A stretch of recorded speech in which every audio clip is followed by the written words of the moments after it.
Well, the countdown to Christmas is officially on, and in France, like in a number of countries, Advent calendars are big business. Some 10 million Advent calendars are sold in France every year, and we're going to continue our series on France's love affair with Advent calendars today with Claire Pichon, who joins me on set. Hello, Claire. Hello. So you are the editor-in-chief of the Fou de Patisserie magazine, which is a French magazine that specializes in French pastries and other delicacies, and you've actually done an article on some high-end, delicious Advent calendars. We're going to talk a lot about those today. Yes. You've brought a lot with you. But first, let's just start with a basic question. Why are so many high-end, fancy chefs deciding to do Advent calendars? Because people expect them. People love them. I mean, it's a surprise every day. Chocolate inside and a little Christmassy. I mean, it's really something everybody likes. So there is a huge demand and big expectations too on families and individuals. So they're all craving for the calendars and waiting for the new collections and the countdown to Christmas to start. And what's the demand for these kind of more fancy Advent calendars? I mean, who's buying them? Everybody. Honestly, everybody. You have fans. Some are buying different calendars. They will have several at home. Some families share this moment together. They will choose big calendars with big quantities. Colleagues buy calendars together, and everybody has different budget, means, objective expectation for their calendar, but the choice is so big that everybody's happy at the end. And just to remind everyone, the Advent calendar, the history of the Advent calendar actually started why? Do you know? Yes, it started in Central Europe, and originally it was about giving images to kids during the Advent time to learn them patience. I think that's so, so nice. To learn them to expect Christmas and find joy also in the waiting time. And then one day a guy had the idea to put these little images on a board. And then another guy, but this was in the United States, had an even more brilliant idea, is to put chocolates instead of images. That's so interesting that it started in the U.S. because I think of getting chocolate in Advent calendars as such a French thing. So as I was saying, you bought a lot of different ones. We're going to talk about them in just a moment. These are coming from some of the best chefs in the world, but they are expensive. I mean, all of these that we're going to show you today range from 30 euros to 110 euros. I mean, is it worth it? It's a lot of money for some people. Yeah, it's a lot of money. Let's say that it's a difficult object to manufacture, and then chocolate is expensive. So yes, below 25 euros, it's hard to find something of quality. You can enjoy yourself with this, but it's not. If you want something nice, let's start with 25, 30 euros. Then you have all choices following your means and your expectation. Even if you're not really rich, you might find it interesting to invest 75 euros in this calendar if it's something that's important to you and you feel especially magic. Okay, let's talk through them. So let's start with the most affordable. So yes. These are these two. Tell me a bit about these. Yes, so we have the white one is from Benoit Castel. He's a Parisian baker, simple baker, very good ingredient, someone who knows his job. So this is what you want, this is what you get. Very nice choice. Weiss is one of the oldest chocolate manufacturer in France. They started in the 19th century, and they come from Saint-Étienne, but they are very well distributed all over France. So for 30 euros, you have very nice choices. Okay, let's say someone is a purist. They love chocolate. They want the chocolate. best chocolate. So Which ones speak to them?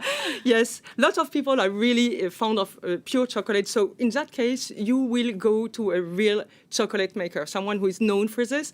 Like, for example, we have Jean-Paul Lévin. So it's behind there's a blue, golden and blue box there. Jean-Paul Lévin, meilleur ouvrier de France, very well-known chocolate maker. Or maybe a young chocolate maker, a little more, modern, very talented. This would be Edouard, very young man, very nice.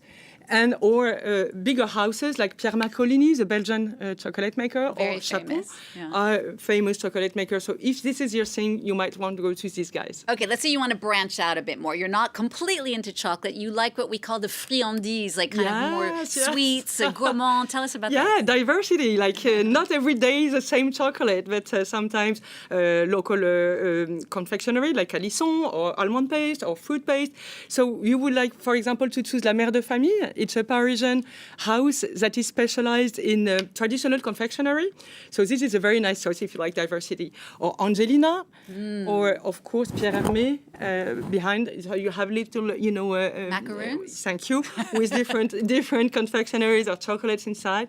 And if you really have a big appetite, you can go to Maison Café. Wow. So this one is very big and very generous. So it's more expensive, but it's a right choice if you have a big family, because you will have several pieces of chocolates per day. Real chocolate bars, good idea. hazelnut paste, and different things. Okay, and you also found some that are local, that speak to local businesses, which many people are also interested in as well. Yes.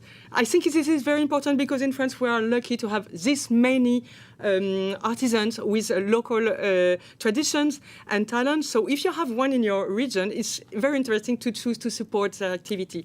So for example, Vincent Gerlet is in Nantes, so he made this beautiful calendar. I think it's very nice. And he's very well known from all the western area of France. He has several shops. Or for example, Nicolas Bernardet is in a small town around Paris at La So colorful. Yes, this one is quite rock and roll. And he's a great artisan, very delicious. It's important to support also your local artisans. It certainly is. And just make us dream a little bit. What are the most expensive ones, the highest end ones? Well, you never have the most expensive. There is always something even more expensive. But if you really can afford it and you really are looking for something magical, you can go to the luxurious propositions. For example, Le Bristol, one of the most prestigious hotels in Paris, make their own calendar. They have their own, pastry shop and chocolate shop. So this is really a work of art with the work of the best artisans in the world, like you said. Of course, La Durée, one of the most famous pastry French houses. They are known for their macarons, but they are also very good chocolate maker. And their chef, Julien Alvarez, is a world champion and one of the best pastry chefs, actually. So this is a nice choice, because you have really different things, even Christmas decoration for your tree, I think. Good to know. And then if you want something a little more avant-garde, out of the box, you might want to go to Aleno and Rivoire. It's an association between Yannick Aleno, 3-star chef, and this brilliant pastry chef, Aurélien Rivoire. And they invented this chocolate house where they propose really new ways of doing chocolate and confectionery. Oh, that's fantastic, Claire. Thank you so much for coming in and telling us about all of these incredible Advent calendars. Now, you are the editor-in-chief of the magazine Fou de Patisserie, the magazine that specializes in French pastry and other delicacies. You have done an article all about these Advent calendars, which you can check out. And you can also check it out on the Fou de Patisserie blog, which exists as well in English. So be sure to check that out as well. Thank you so much for coming in. Thank you for having me. Thank you so much.